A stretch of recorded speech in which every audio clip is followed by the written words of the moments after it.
Alors, maintenant qu'on a vu tout ce qui est min-max et max content, min content, eh bien, on va enlever tout ce qui est width ici. Alors, j'ai vu qu'il y avait deux widths ici. Je l'avais écrit en deux fois, bon, ça pose pas de problème.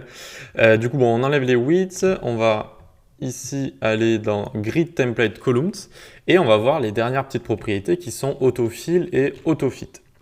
Alors, on va faire repeat ici, autofill. 100 px, allez 100 px on va mettre, d'accord. Et ensuite on va mettre une width de 1000 px et on va activer la console ici. Tac, on y va. Tac, tac, tac, on ouvre la grille et voilà. Alors, qu'est-ce que ça fait autofill? Eh bien, tout simplement, en fait, ça va créer des colonnes jusqu'au bout de notre conteneur ici. Ça va les créer par rapport au nombre qu'on a mis ici. Donc ici, on a mis une largeur de 1000. Donc 1000 divisé par 100, ça va nous faire 10 colonnes. Et donc, on a bien 10 colonnes ici. Alors, vous ne laissez pas tromper par le chiffre 11. Hein, c'est comme je vous avais dit au début. De base, il y a toujours une ligne de colonne et une ligne de rangée. Donc ici, il y a bien 1, 2, 3, 4, 5, 6, 7, 8, 9, 10 colonnes, d'accord? Donc ça, c'est pour autofill, si vous avez envie comme ça de créer un nombre de colonnes par rapport à la largeur de votre conteneur. Maintenant, vous avez aussi autofit. Hop. Et alors là, vous avez vu, ça va fit, en fait, ça va prendre tout votre contenu et ça va créer des colonnes, donc ici, 6 colonnes par rapport au nombre que vous avez mis. Mais ça ne va pas mettre de colonnes supplémentaires, d'accord? Ça va fit votre contenu, ça va se mettre en rapport avec votre contenu, d'accord? Ça ne va pas créer de colonnes supplémentaires.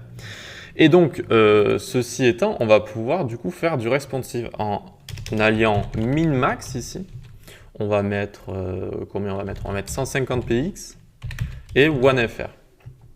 Donc, ils vont minimum être à 150 px et sinon, s'ils ont de la place, ils vont être à 1fr. Et du coup, ici, on peut, ce qu'on va faire, on va réduire la console et on va s'amuser un petit peu. Donc, hop, vous regardez ce que ça va faire. On va réduire comme ça. Le width, on va même lui faire prendre 90%. Comme ça, ce sera encore plus voyant en fait. Donc là, on a autofit dans notre conteneur. Ça a créé ce nombre de colonnes. Et maintenant, si on réduit, ça va réduire jusqu'à 150 px chaque colonne. Et dès qu'on ne pourra plus, hop, regardez, tac, elles vont venir en dessous. Donc en fait, ça va faire du responsive sans créer de media query. D'accord? Là, on pourrait imaginer une vue en tablette. Et hop, ça va encore descendre.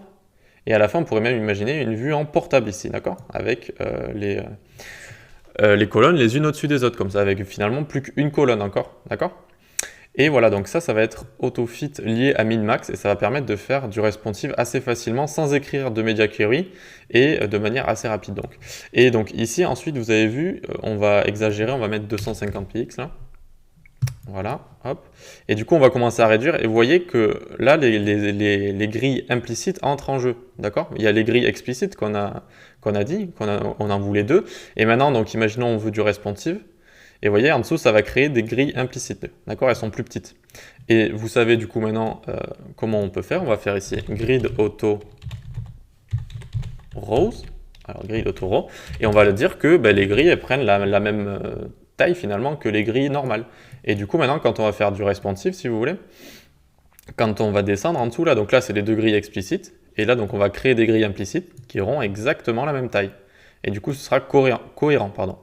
Voilà, et hop, on arrive en mode portable et tout, et c'est plutôt sympa. Donc voilà, on a fait le tour de toutes les propriétés, ou quasiment toutes vraiment les plus importantes propriétés en CSS Grid. Allez, on se donne rendez-vous à la prochaine session.